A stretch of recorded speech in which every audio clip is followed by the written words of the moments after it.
I'll say that again. Good morning, everybody. Good morning, Fletch. Good morning. Is our speaker on here now?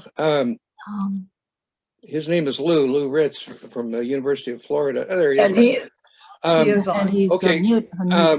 We were told that he was going to be able to share his screen, but he's getting a message that he can't share his screen. So I'm going to try to share my screen with his PowerPoints. So let me just see if I can pick those up here for a second. Hold on just a second, everybody. Who's the host, by the way? Leslie, are you on as host? Because you should be able to allow him to share his screen. I'm not the host, Fletch, and then I saw Mary as a second host. You know But what? Fletcher thought that everybody I am could not share a his second screen. host, so Okay, I shouldn't be I'm on not as a host. second host. Fletcher's the host. Okay. Well, Lou, you're still But- muted. Louis, you're muted. well, Lou, I don't see your PowerPoints in my inbox. I just sent it to you about a minute ago. Well, they should arrive, I guess. All right. Can you imagine having a meeting in the year of our Lord 2021 without PowerPoints? Or Zoom. I can't hear Lou very well. Lou, can you turn your volume up? Hello? Yeah, I hear you. I'll just have to speak louder. I do not know how to turn up my volume. Okay, I I guess. can hear pretty well. Okay, all right, good. All right, I still don't see Lou's PowerPoints here. So Lou, send it again. You have my email address there, right? Yeah, at Gmail. Yeah, that's me. Okay, well, so we can go ahead and get started, I guess. Sorry about the screw up, guys. Shauna told me that, oh, here they are right here. Hold on, everybody. You got it? Yeah, okay, hold on. Okay, somebody tell some funny jokes here Oh, I don't know any repeatable ones. for a second.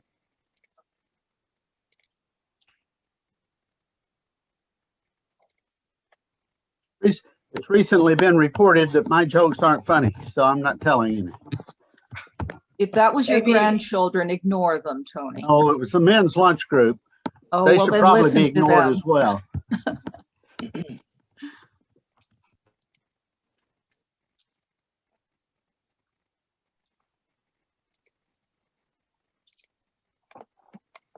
Hmm.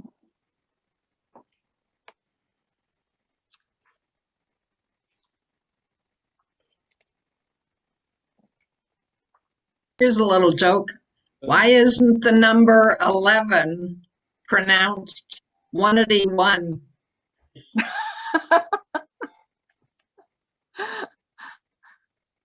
Because English is a very strange language. If 4 out of 5 people suffer from diarrhea, does that mean that 1 out of 5 people enjoys it? Okay. Oh, I'm Lord. glad you're here today. Here we go. Share Hi, screen. Susan. Oh, now I have a message. Host disabled participant screen sharing. That's what I've been seeing.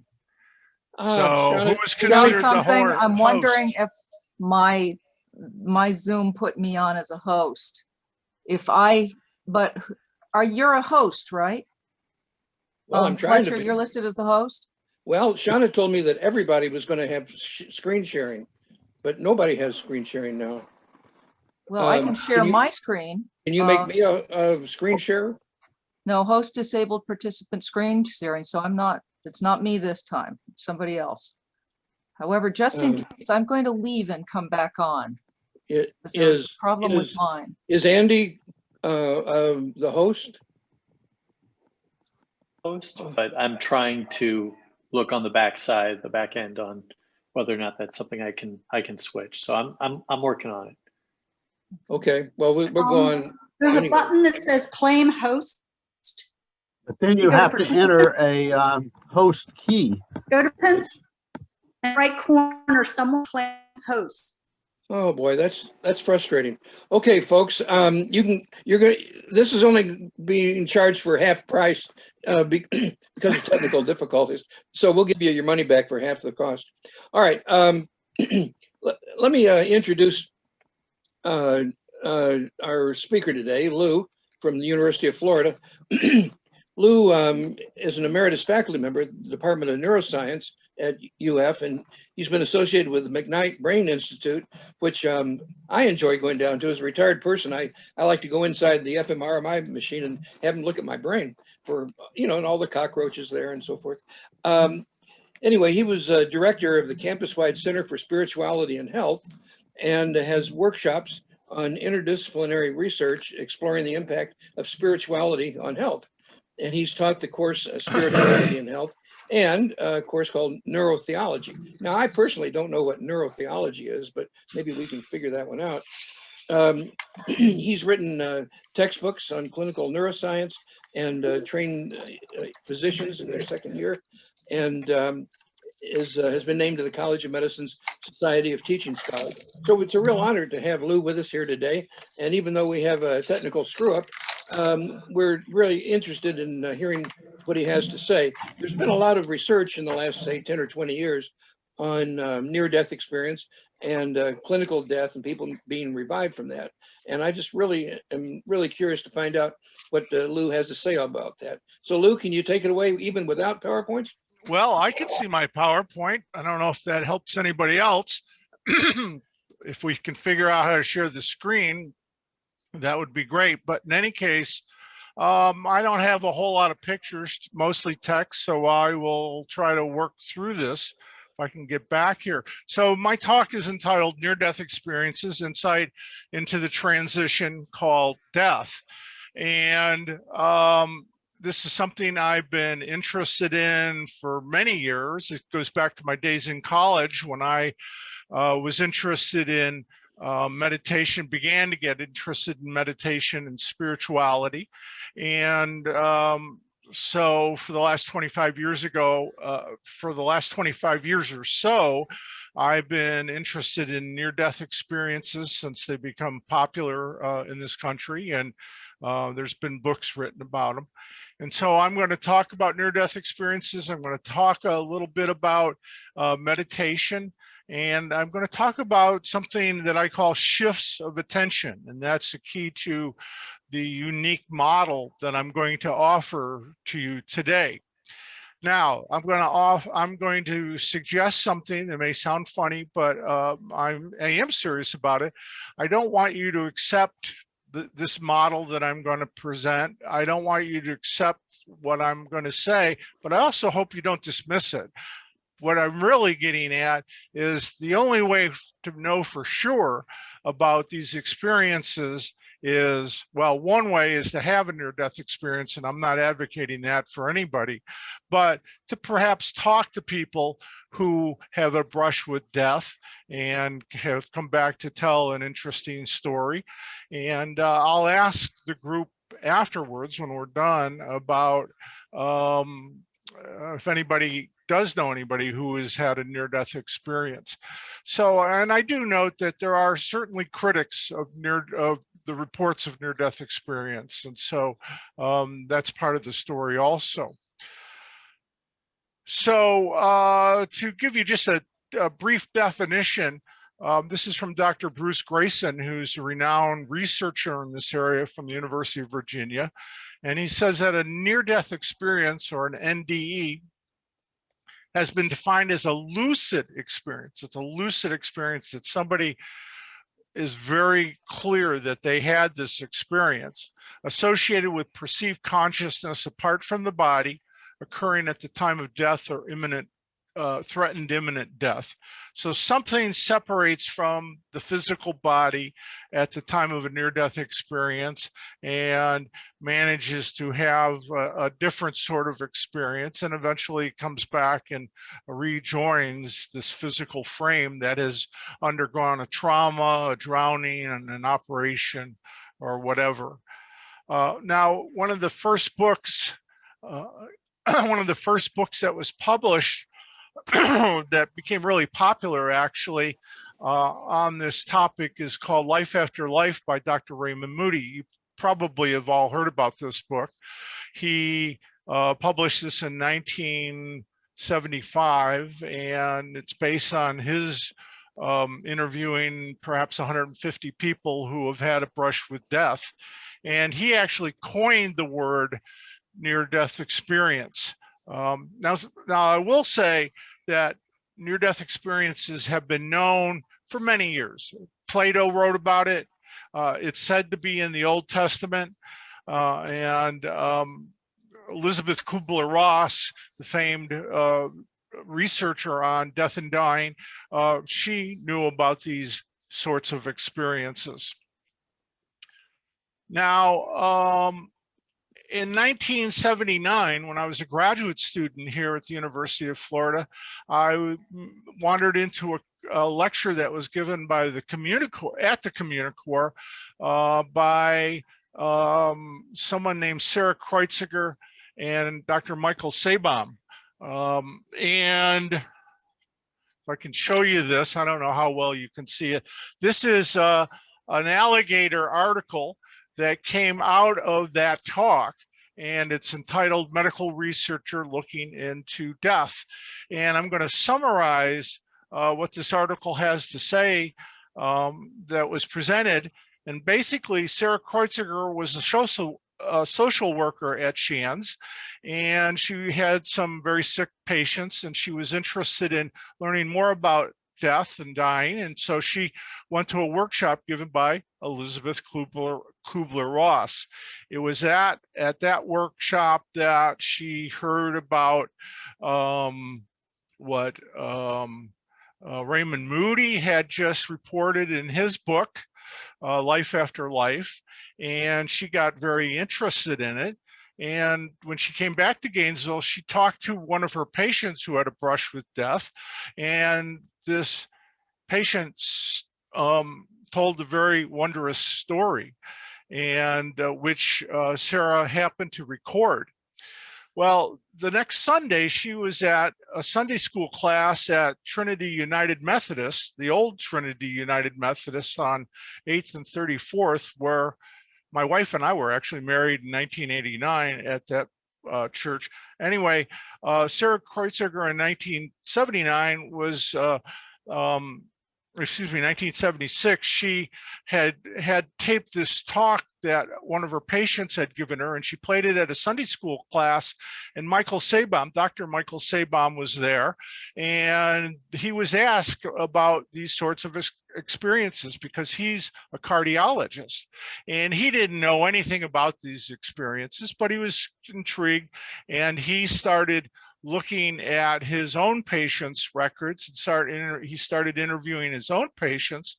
And Sarah and Michael ended up identifying perhaps 100 people at Shands and the VA. And again, this is around between 1976 and 1979.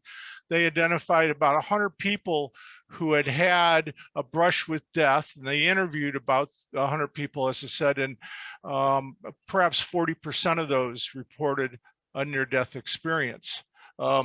His book is called Recollections of Death, which is kind of hard to find, but is a pretty interesting local story. A couple other books, and again, I'm sorry you can't see what I have on. I just have pictures of the books. Dr. Melvin Morris, pediatrician, wrote two books, one called Transformed by the Light, and the other was called Closer to the Light. So Transformed by the Light is about the transformations that happen to people after they have a near-death experience. And to me, the word transformation is very important in this story. When people are transformed by something, when their way of thinking has been changed, when their outlook on the world has been changed, when their interactions with other people have been changed, you know they've been transformed, that something significant has happened to them. The other book, Closer to the Light, is about the stories of children who have had near-death experiences, presumably unaffected by culture or growing up and hearing about these things in regular society. Perhaps the most interesting book, which is kind of funny, again, I don't know if you can see this, but this is called The Complete Idiot's Guide to Near-Death Experiences. It is a great book. This is like a great reference book. It was written in 2000 by PMH Atwater, who has had such experiences herself. And this is a book I recommend if you're at all interested in this, if you can find it. Unfortunately, I don't think there's an updated version of it. Now, to move on in this story, what is a typical NDE? And I wish you could see my pictures, but again, I'm sorry. Actually, we can see the pictures now. Oh, let me go full screen then. Thank you for telling me that. Can somebody see the can you see this typical NDE in the picture from Gustave Doré on the right side? No. Oh, yeah. Yes, Now we yes, can. yes, now we Yeah. can. Oh, good. Should I back up and start over? No, I'm just kidding. No, just leave it there. I'm just kidding. Anyways, Yeah. This is a typical, I'm going to give you nine qualities of a typical NDE, supposedly typical. I don't think there is a typical NDE. They all sound different. And they all have some of these experiences, but a sense of being dead.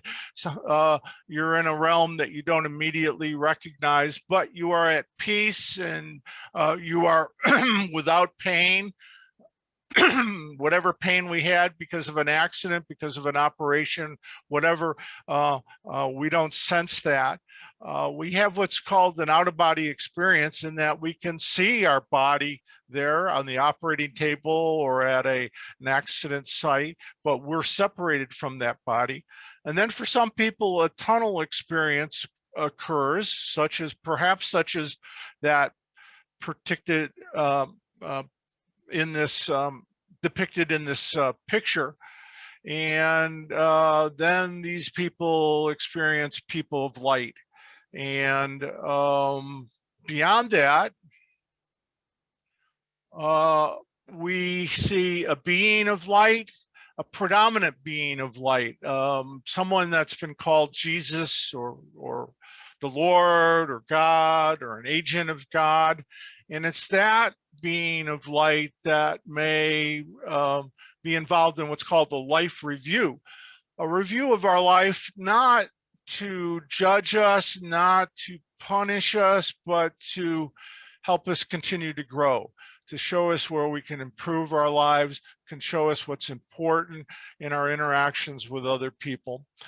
And the next point 8, is that there is a reluctance to return. These people are so comfortable where they are. It's such a peaceful experience that people don't necessarily want to return to their physical life, but for whatever reason, they have to come back. And they're told, you have to go back. You can't stay here. It's not your time to stay here permanently.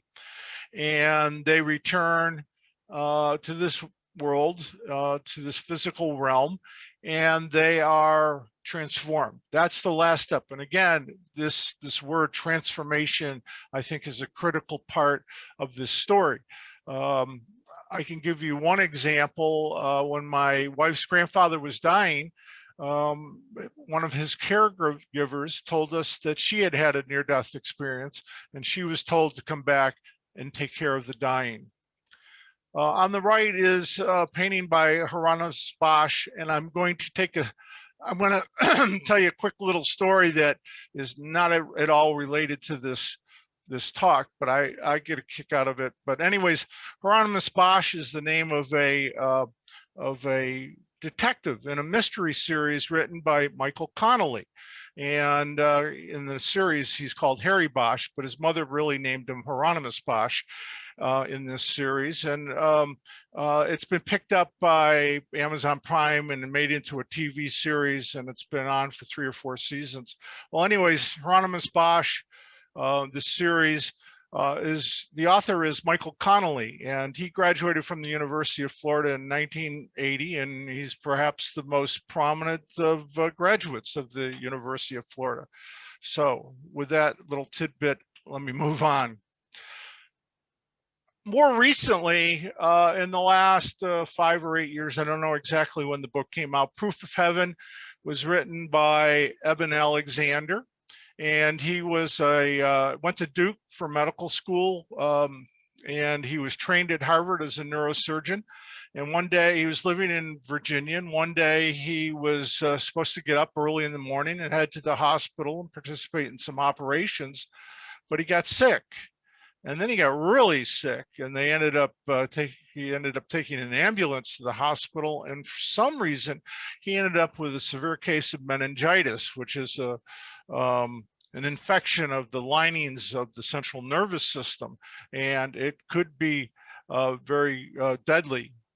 And he ended up being away from this physical realm for about 6 days, unconscious, very little activity in his brain, and that was thoroughly documented.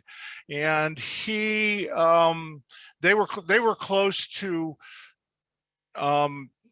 turning off his respirator and letting him expire.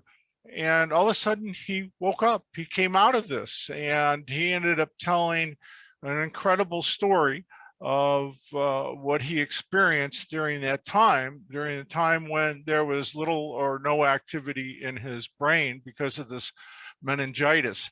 So that book has gotten very popular, and again, like other books, has its critics.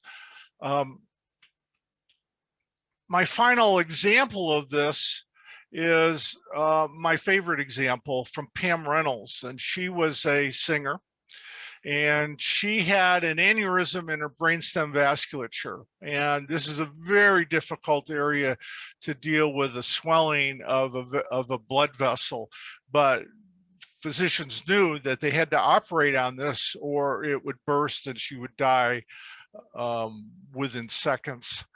And so they did a very unusual operation. This was done at the Barrows Institute, Barrows Neurosurgical Institute outside of Phoenix by a renowned neurosurgeon.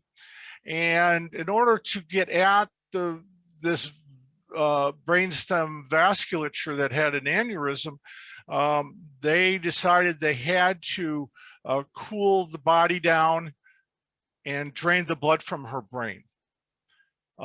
During this time, all electrical activity was absent from her brain.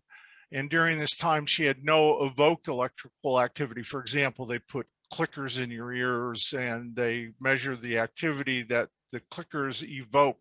She had none of that. But unexpectedly, she was very much aware of what was going on in the operating room. And matter of fact, what was going on, what she claimed was going on during her operation was corroborated by her neurosurgeon. Subsequently, subsequent to that, she had a transcendent experience. She left this realm and entered whatever label you want to put on the next realm, this, whether you call it the heavens or spiritual realms or whatever. And she had a very rich near-death experience. She wondered why she kept, when she was in there and talking to her agent of God or her you know, being of light who was interacting with her, she wondered why she was seeing so much light. She wondered if that represented God, and the agent said to her, "It's not God, but it's the breath of God." And Pam Reynolds remarked she was just absolutely floored that she was standing in the breath of God. About 14 years later, in 2010, Pam Reynolds died of a heart attack, not related to her surgery. But this to me is a very telling example of a near-death experience, especially when her brain was quieted down entirely by this operation, yet she still had a rich experience. Rajinder Singh is a engineer and meditation teacher, and he's written an article called Meditation and Near-Death Experiences, arguing that meditators doing certain types of meditation can also experience what is beyond this world. This is now, we're talking about the realm of mystics, people who are serious meditators, and they are able to have similar experiences. And he points out that that references to light has been made by many spiritual teachers from many different religions. And there is a book out there by Art Stein and Andrew Vittich called Let There Be Light, where they document in a scholarly manner how different religions and the texts from different religions talk about this experience of light. Okay, I'm going to present to you a model. And again, I will say I'm not expecting you to immediately embrace it, but I'm hoping you don't dismiss it. I'm hoping you think about it. It's going to be a model that you have not seen before, and it's a very unusual way of looking at this, but I will present this to you and we can talk about it afterwards. First of all, according to saints and mystics and people who have had near-death experiences, there's more than just the physical reality. That the physical and spiritual realms coexist, and I'll address this issue a little bit more in a subsequent slide. That there is a key feature in all of this is our attention. Our attention. That essence that emanates from us and attends to some object out in the outside world. And it is our attention that is really being shifted here that allows us to explore the physical world or the spiritual worlds. Now, this is getting back to this point about these coexisting. This is a quote from Eben Alexander. And again, this is something you might have to think about, but his quote from his book, Proof of Heaven, is this other vastly grander universe, the spiritual realm, isn't far away at all. In fact, it's right here. It's not far away physically, but simply exists on a different frequency. It's right here, right now, but we're unaware of it because we are, for the most part, closed off to those frequencies on which it manifests. In other words, the physical realm is right here, but if we don't have the proper sense organs, if we don't have the proper way to experience this other realm, we're not going to be aware of it at all. We're just going to be aware of a physical realm. Now, to try to bring this point home, I have come up with a thought experiment that's pretty crude, but it's the best I can do. This is a thought experiment. On the right side is a pail, and this pail is filled with big rocks. Then you take and you add some small rocks to this pail, and then you add some pebbles, and then you add some sand, and you mix it all up. But if our sense organs, if our apparatus that allows us to see things in this world can only see big rocks, that's all we're going to see. Even though there are small rocks in there, there are pebbles in there, there's sand in there. If we don't have the right sensory systems to see the smaller objects, we're not going to be aware of them.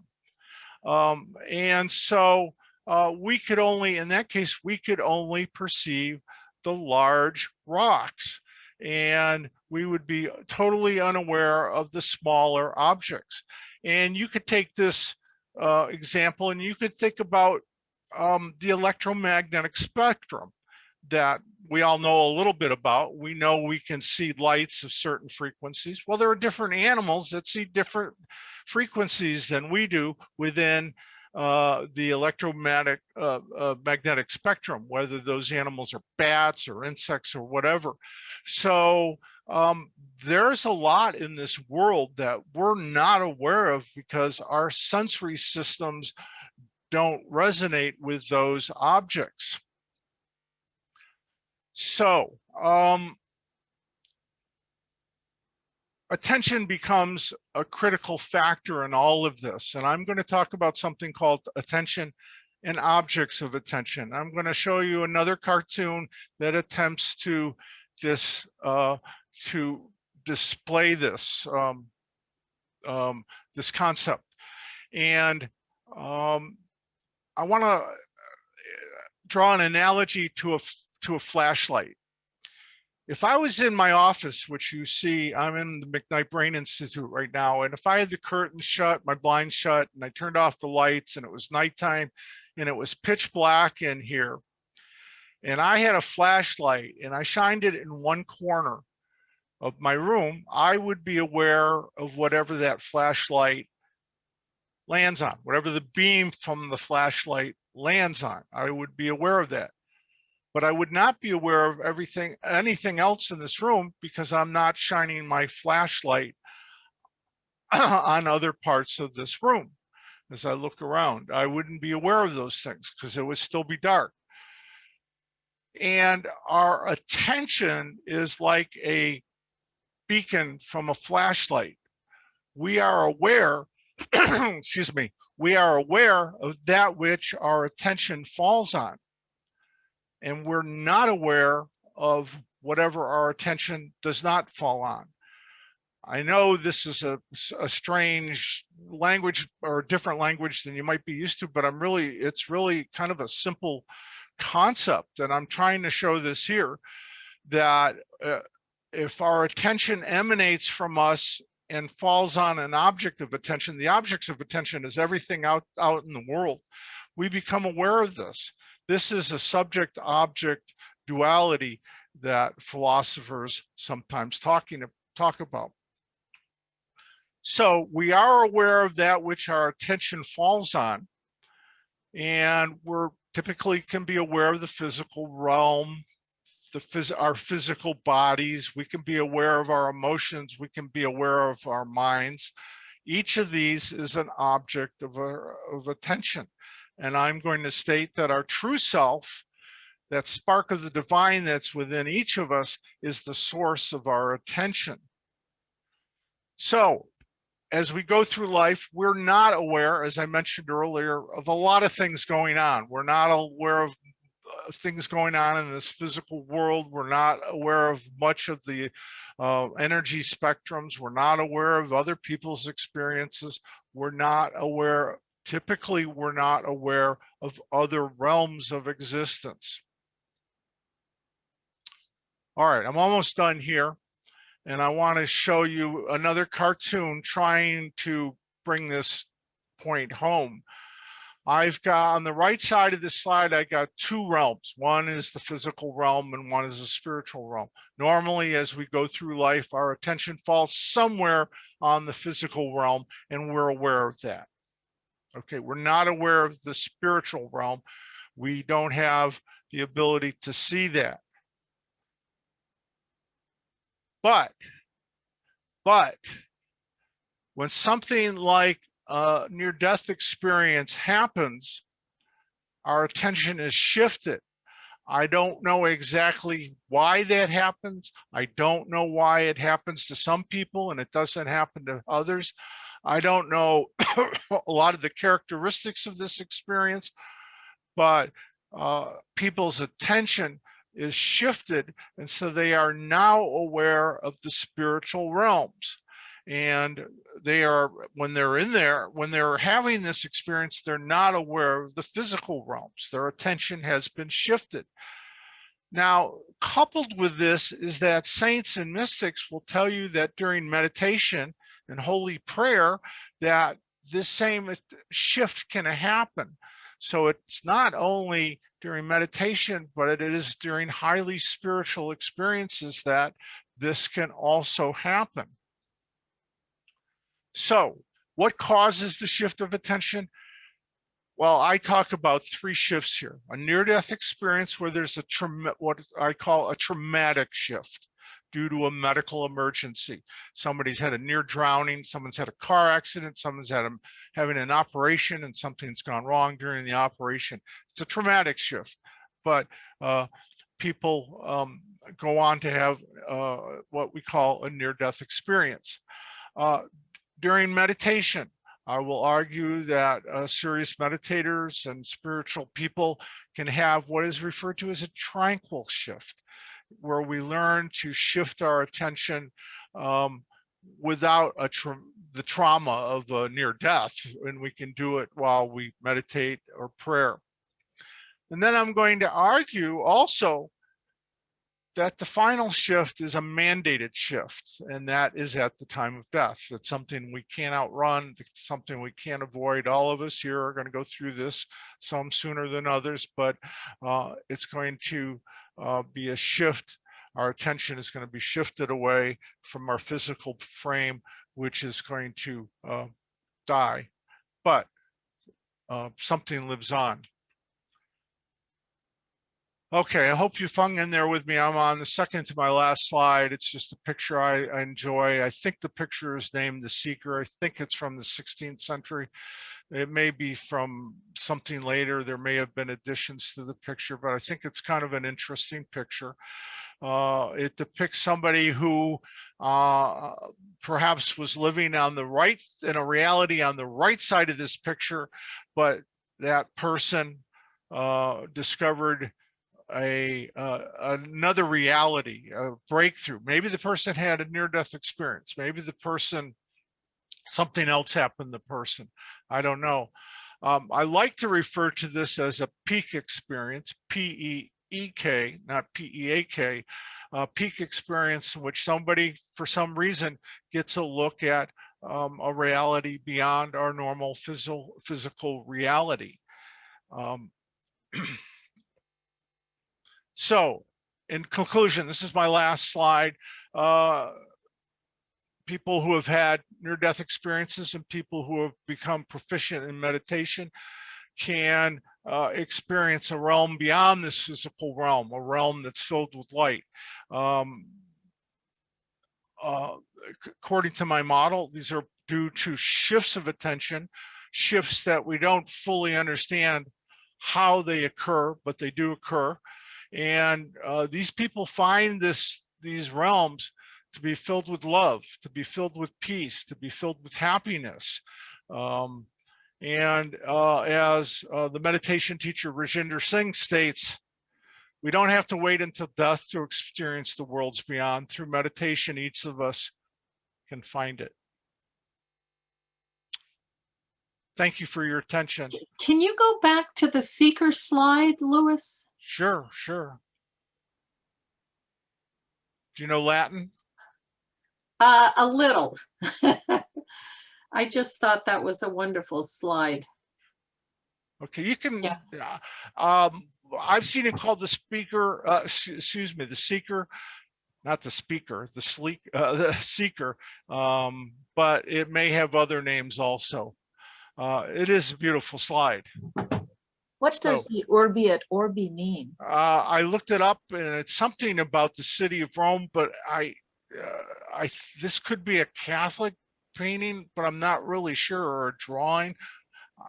I don't actually, I'm embarrassed to say I looked it up a couple months ago and I don't remember it, what it means. So let me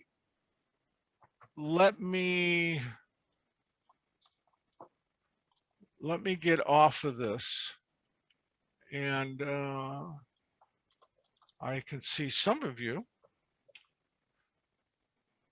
And anyways, before you ask me anything, and maybe you don't have anything to ask me, but I would like to ask you, has anybody had a near-death experience, or have you happened to have talked to somebody who's had a near-death experience? And before you answer, I don't know if anybody can answer that, but I want to suggest that if you come across somebody who's had a brush with death, and maybe they were unconscious and maybe they were in a critical condition, ask them judiciously and non-judgmentally if they had an unusual experience. This is what I tell my medical students, and medical students from time to time come back to me and said, gee, I just talked to somebody who had that sort of experience. But anyways, non-judgmental and judiciously ask them. So does anybody have a similar experience they can share?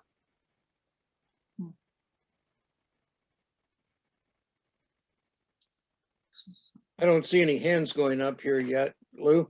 I see Chuck. Chuck has his Howard hand raised up. his hand. Yeah, Chuck? Can you unmute and share? Chuck? Hi there, everybody. Yeah, way back in 1959, I was involved in a head-on auto collision with a loaded concrete truck down in Miami, and ended up at Doctor's Hospital and ended up unconscious for almost a week. My uncle was a physician. He was a neurologist. And I told him after I had awakened that I could see him in the room, that this was going on, that was going on. And he got really agitated and started quizzing me on it. And I also talked about light and some sort of light being, which later on in my life, I would get into outrageous arguments with my Christian friends because, you know, it was, you must have seen Christ or an angel. And I'm going, no, it didn't look like that. But yeah, it was an experience that has stuck with me. I also meditate now, mostly to try and breathe and control my heart rate. I'm not sure I want to achieve that similar experience over again because that's awfully close to death. And I would worry about, whoops, going too far.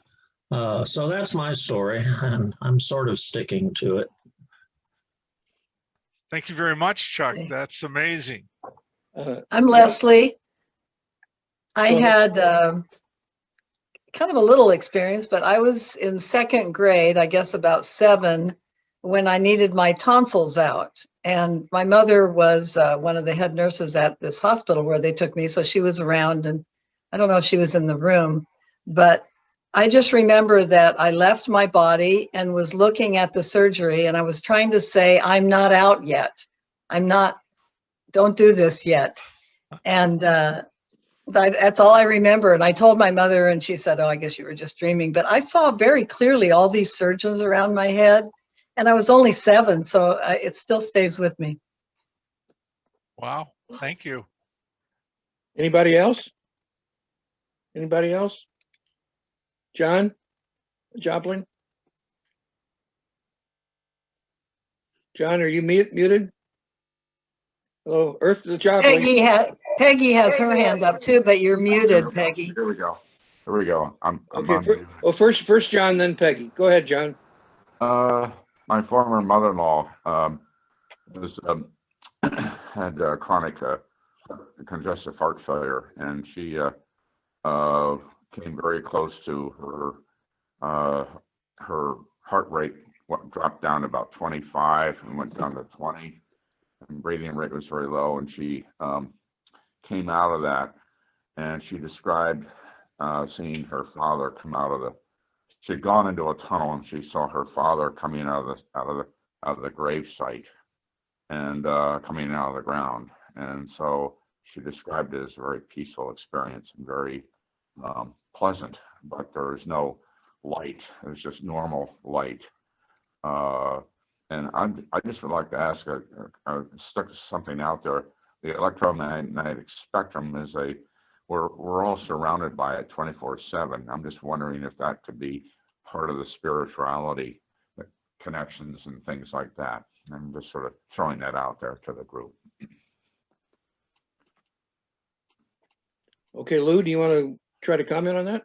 No, I can't. I don't have anything to add for that. Okay, we have Peggy on deck here. Go ahead, Peggy. I was perhaps 35 or 40 years old, and I was in surgery for a tumor that was really bleeding badly. And all at once I had this this sense of the tunnel experience. It was scary for me because I was moving very quickly down this tunnel, and the sound was very different from anything I had ever experienced. It was sort of a rushing, swishing sound. And then, and I wasn't really aware of any particular color. It was just a lot of light, and I was moving very fast. And then I began to just slow down. So I was never aware of exiting the tunnel. But I felt that I was near the end, and then I just slowed down, and I was not aware of anything beyond that point. Then after my surgery, my minister had come to visit, and he later made the comment that when he saw me, he just knew I was not going to live. But here I am. All right, great. Well, first Susan, and then Susan 1, and then Susan 2. Susan Hatch first. Sue? Hey, Lou. How you doing, Sue? Good to see you. Great talk. Actually, Fletch, I just had a question, so I'll let any near-death experiencers go ahead of me. Okay, Susan 2. How about you? Hi, Lou. I think we know each other as well. Hi. Hi. I'm not sure if this is a near-death experience, but it has to do with just a few hours before learning of great teachers passing. Maybe it was a dream. I don't even know how to categorize it, but they were passing by in a vehicle, and there was a brief acknowledgement, and I waved, and then a few hours later learned of their passing. So I don't. Somehow you were attuned to what was going to happen, but I don't know exactly why. Yeah. Boy, oh boy. Not that I'm a good meditator or anything, but I'm going to ask her what stocks to buy. Trish, you're on. Trish, go ahead. Yes. Hi. Thanks, Lou. I was interested in your comment about that it's possible to have transcendent experiences through meditation, because you're validating an experience I had quite a few years ago. I was meditating in a white light meditation, had my eyes closed, and my deceased mother appeared in my mind's eye, and it was so vivid and so real that I opened my eyes in my room, and she wasn't there. When I closed my eyes, she was there, and then began communicating with me. And the gist of, but it was all in thought. I was speaking to her, but in thought, almost like a thought transference. And what I said to her is, how can you be here? You're dead. And she said, I'm right nearby. I'm literally, I'm just on the other side of the veil, and I'm having this conversation with her. How can you be here? And she said, I can see you, but you cannot see me. And I asked her to explain, how is this possible? I was meditating in my bedroom and the door was closed. She said, imagine that I'm in your living room and you're in the bedroom and the door is closed. Okay, I get that. She said, when you die and cross over, you'll open the door and I'll be in the living room. And she said, just because you can't see through the door doesn't mean there isn't someone on the other side of the door. It was like this parable or this, and she just, said, I love you. You're surrounded by love. I'm always with you, and I'm nearby, literally right next to me. And she explained it's a parallel universe, that the spiritual realm was right on the other side, but we can't sense that. And so when you were describing that, I've always thought, wow, I have an active imagination. I should write fiction. And yet what you're saying is describing the experience I had that was very vivid and very real. I mean, at the time it was happening, I mean, it's still crystal clear in my mind.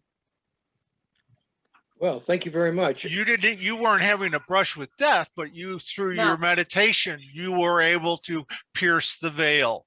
Yes. As you said, and see on the other side. It's all right here, but we normally can't experience it. But you happen to during meditation and however you undertook meditation. Right, right. Yeah, it was as if she was communicating with me through the veil to demonstrate that there is a parallel spiritual. I think I was going through a crisis of faith at that point in my life of like, you know, what's that all about? And so it was very interesting that she would show up at that time. It was pretty extraordinary. I'm sure the crisis had something to do with your ability to have that experience. It could be. Okay, Tony's next here. Tony, what do you say? Tony, can you? A number of years ago, I read the book. I believe you mentioned it a while ago. Nearer to the Light, I believe was the title, but it was written by a pediatrician who had done a bit of a longitudinal study of children who had had near-death experiences, but then of how that impacted their lives years later, which I thought was really, really interesting. You mentioned the importance of that transformative quality, and his study was a nice documentation of that. He also used an analogy that I've found helpful of this spiritual realm being like the Florida aquifer. It's ever there. There are places where we can see it. There are kind of ordinary looking ponds in Alachua County that are windows to the aquifer that actually go all the way into the aquifer. You'd look at them and you'd think they're just farm ponds, but there are those. And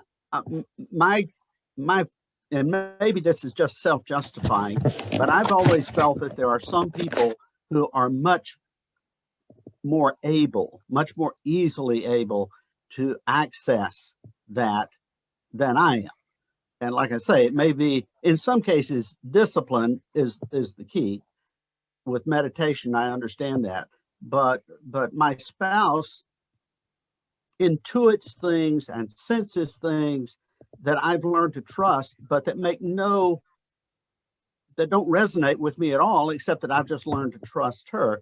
And so I think that there is a difference in individuals and the ability to perceive that other realm.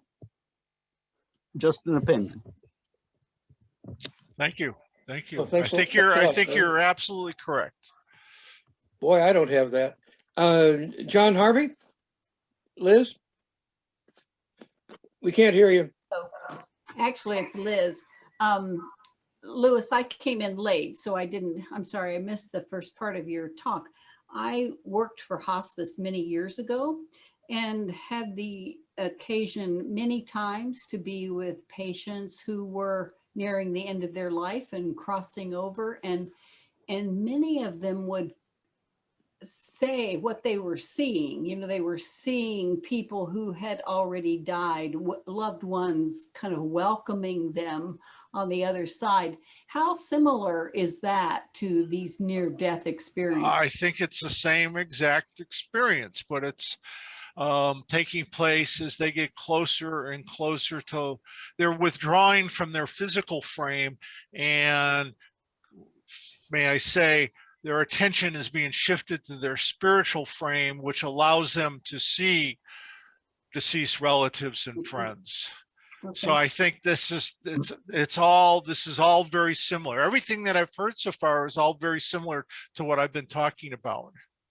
I would just say, since we're unmuted here, the other way besides meditation is thin places. This idea of Celtic Christianity of thin places where where the veil between the spiritual and the physical is so thin you can penetrate or see it. And so that there are times where you feel the presence of God in an overpowering way, at least what I interpret to be God, in an overpowering way. And when that happens, it's not too often, but when it happens, it's that same feeling of love, same feeling of peace. You don't want to leave that space. It's always transient. But I feel like that's somewhere related to this that we're talking about. Maybe it's just a focus point, but I wasn't searching for this. It happens periodically. Some people feel, of course, it happens in a place, or it may happen in a moment, but it's another opportunity, I think, for seeing a little of the spiritual. Are you saying thin, T-H-I-N? Yes. Thin places. Yeah, it's a major concept in Celtic Christianity where you are so close, there's a thin veil between heaven and earth in their description.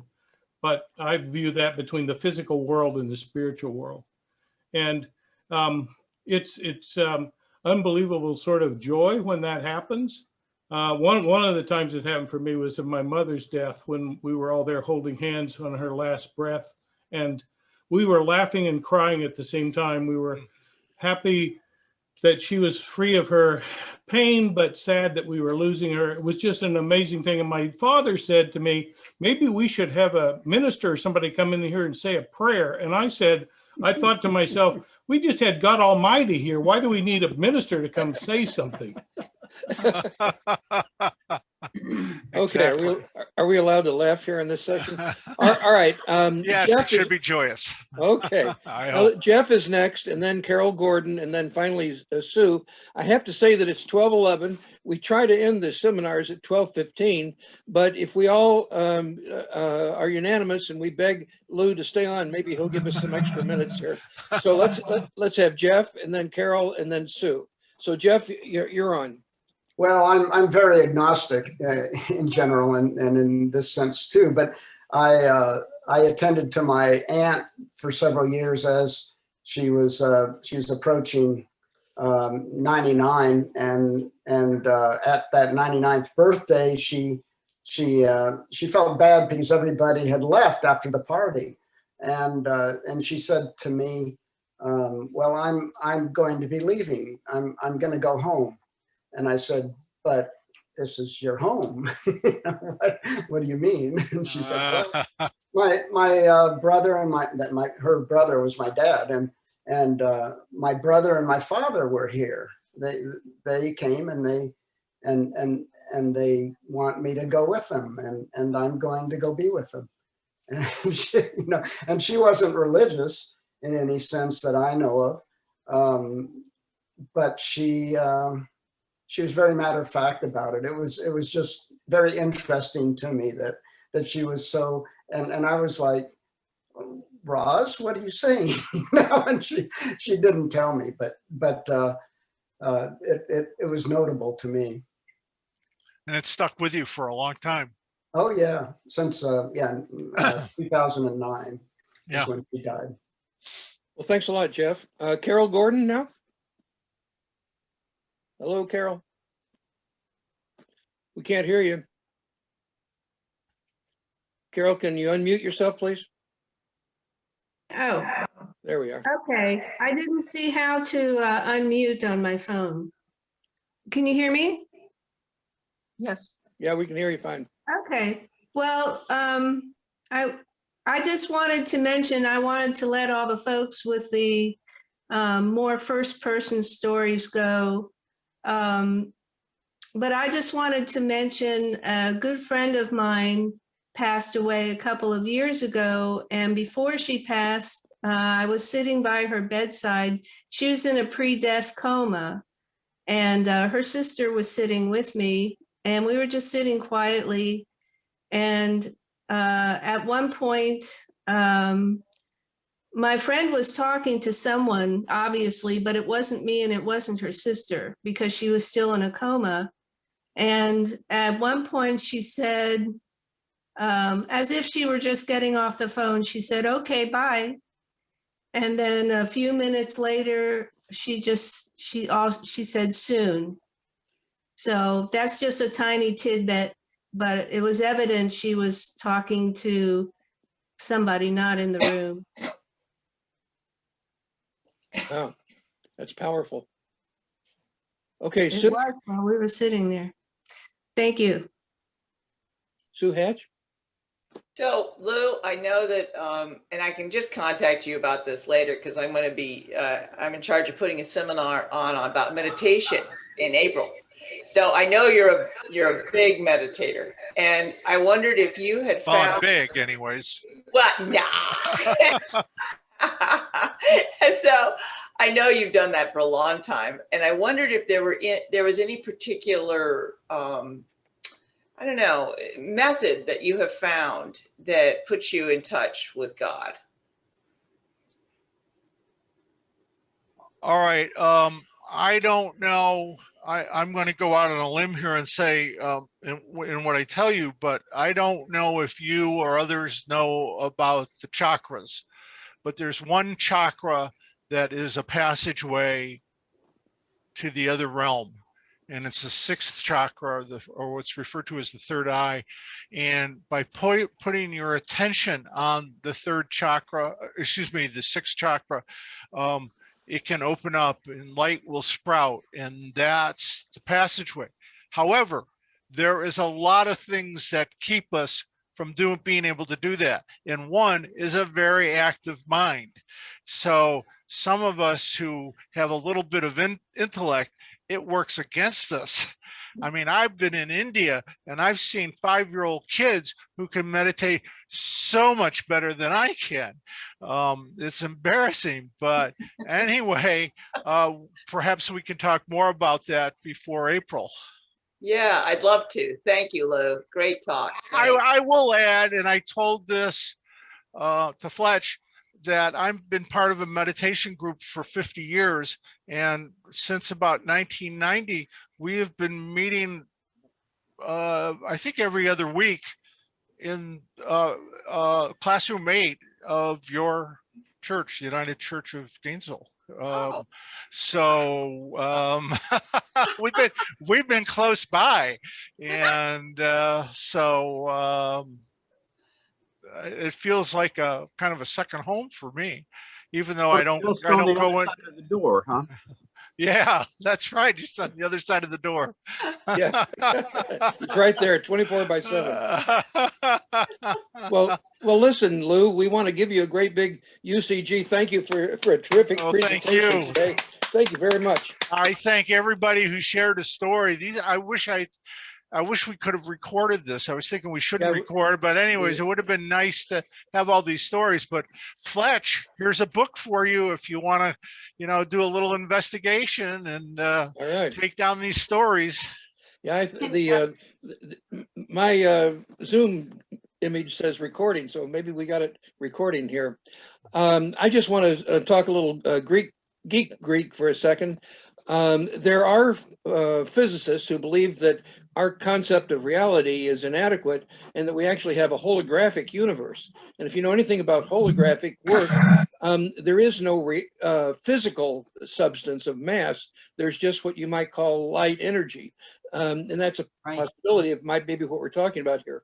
Also, some people have talked about quantum physics as being involved with this. We don't really understand quantum physics in our day-to-day lives, but it is possible that if you apply quantum physics in a big question mark way, it's possible that you have a lot more than just 4 dimensions that we can feel and perceive with our ability to perceive. So that might enter into this, but that's enough geek talk.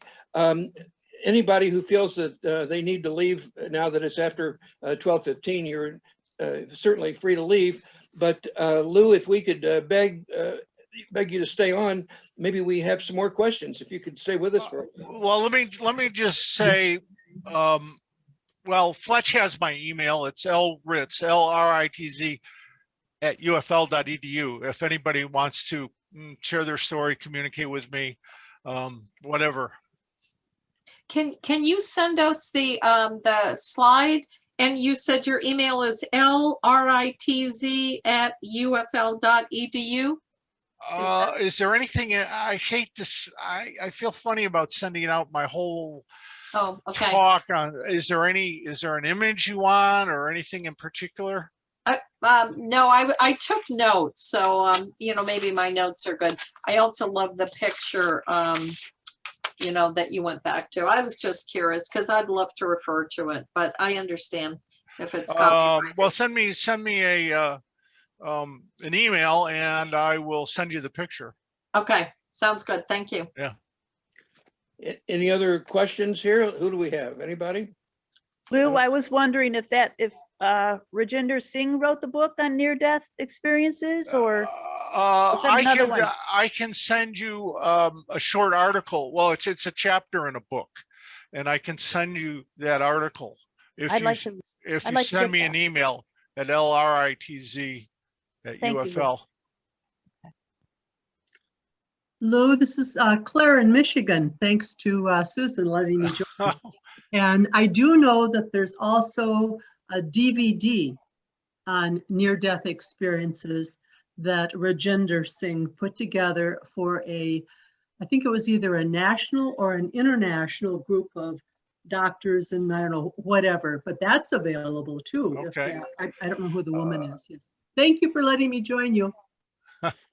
All right, Nora, I think your hand is up here. Yes, thank you for an excellent talk, Doctor. Thank you. And I just want to mention I've had interest in this topic myself for many, many years. I've read a few of the books you cited, and I've read the critics too. And of course, the critics account for these experiences in various ways that I won't go into. But when I was in my mid-30s, I was in a car accident. And I was sure I was going to die. Now, you know, I was healthy, but I thought to myself, this is it. I'm not going to walk away from this accident. And I immediately began bargaining with God based on my Catholic faith. You know, I said to him, look, I know the criteria for mortal sin. I never had full consent of my will when I did something bad. I mean, the theology kicked in. And then finally, when the accident stopped, I began to look around for my deceased relatives. I had lost a husband the year before, and he wasn't there, and my grandmother wasn't there.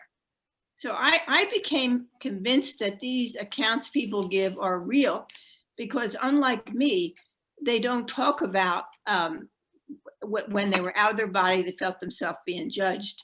And in other words, when they have these experiences, they're not in line with probably what they were taught as a child in their religions. No one talks about being judged, being held to account for all their actions. That's not in it at all. I've never read that either. They are taught about how to improve themselves in their interactions with other people, but I'm not aware of judgment. Yeah, there's never the sense you might go to hell depending on how this comes down, depending on what decision is made. That's not in there at all. And yet, you know, it was very much a part of my experience, but I wasn't actually dying. But I did think I was dying. And so the thoughts I had were completely influenced with what I had been taught as a child. So I think these accounts are very authentic. And well, to the people who told their stories, who had similar experiences, they are authentic. That's for sure. Any other questions here, folks? Anybody want to have a comment? I don't see here. Jan. Unmute yourself, young man. Unmute yourself. Gee, there are a lot of people that would be against that. I'm an old science reporter. And although I've had experiences I can't explain, one thing in science is that you have to listen to what you most want. And the primary focus of all of our literature and all of our all of our longing and all of our religion is that when we die, we don't die. And I mention this in light of the fact that I believe that much of this is absolutely true, and but we have to be very careful, as an old skeptic, as a science reporter, that we have to say, be careful of what you want to find. If we want to find something, usually we will. And we want some proof that when we die, we don't just quit like a clock. Now, beyond that, a few things that have happened to me and listening to other people and here today, much of this is basically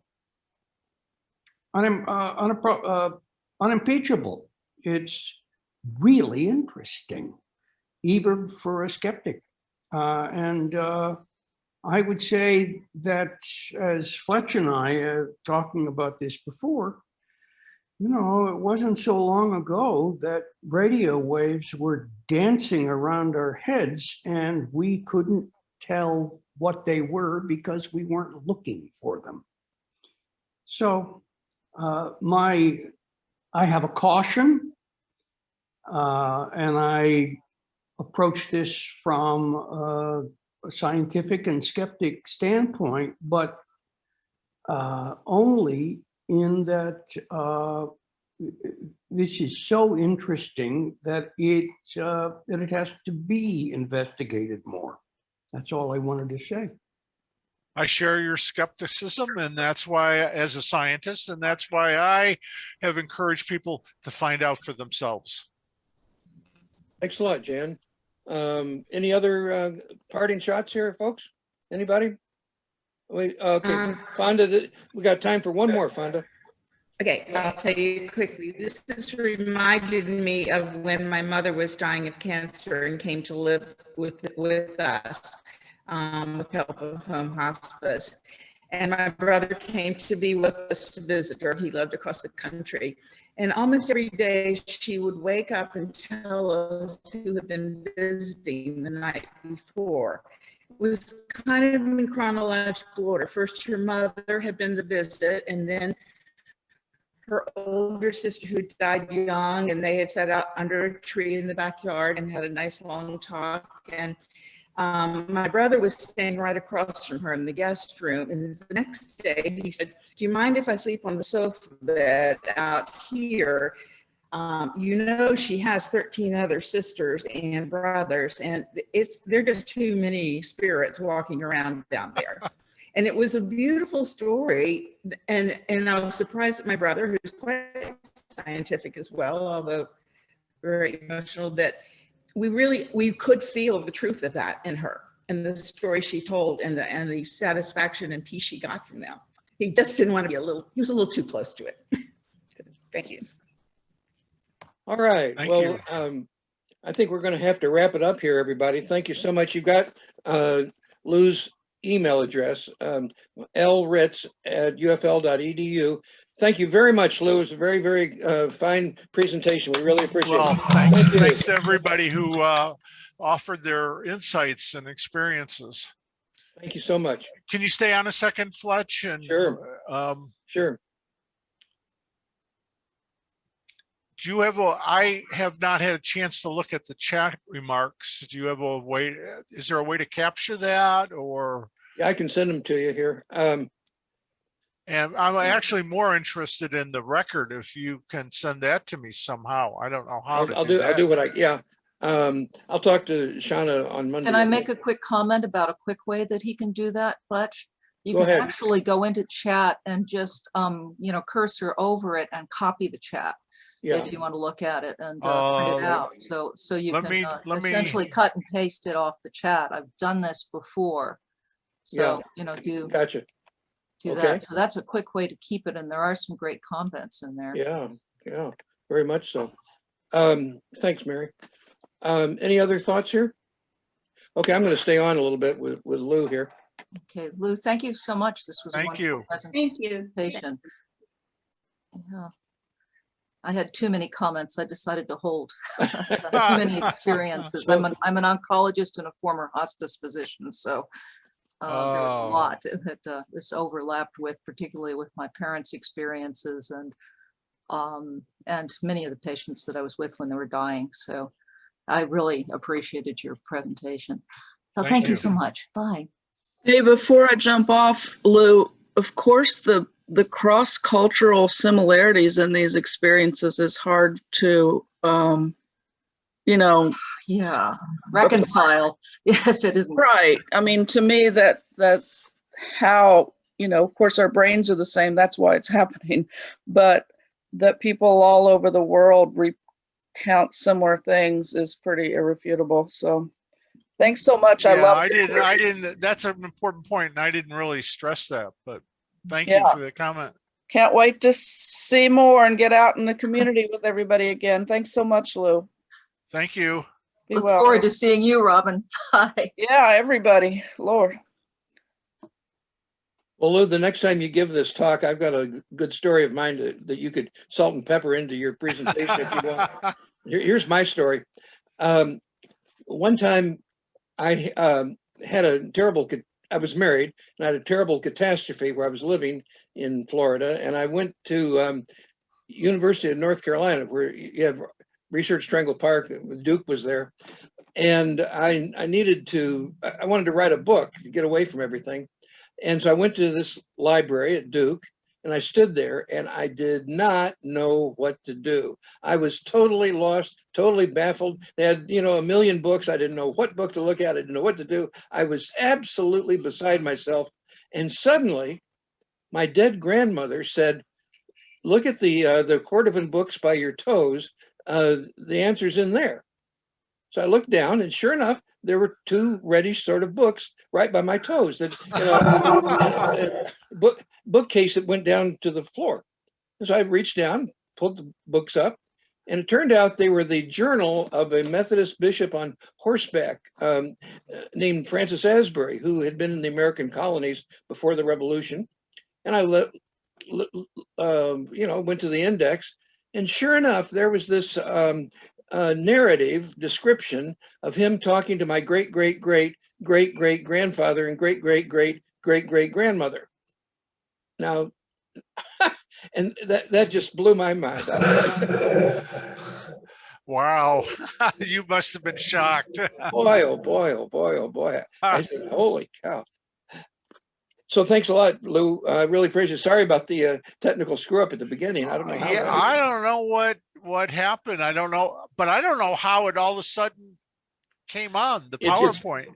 It's possible that Andy, who's the minister, may have been given privileges perhaps as the host, and maybe had the ability to transfer screen share to me. Maybe that's what happened. Okay. All right. Well, I'm glad it happened, and I was able to move through the slides. So let me just tell you that I think you did a great job. I mean, your presentation slides are good. Your style is good. Your content is good. The length is good. I mean, it's a very good presentation. I appreciate it enormously. The highlight was all the people's experiences. Frankly, I didn't expect to have that many experiences out of that number of people in the audience. You know, that was a high percentage, I thought. Well, we had about 40 participants, and maybe we heard 15 stories. That's a pretty high percentage. Yeah. It's a darn high percentage. Yeah. So yeah. So I'm gonna send you an email with these comments that I took. I got the comments. I heard what she suggested, and so right. I copied them. So I just like the record if that becomes available. I'll see what I can do.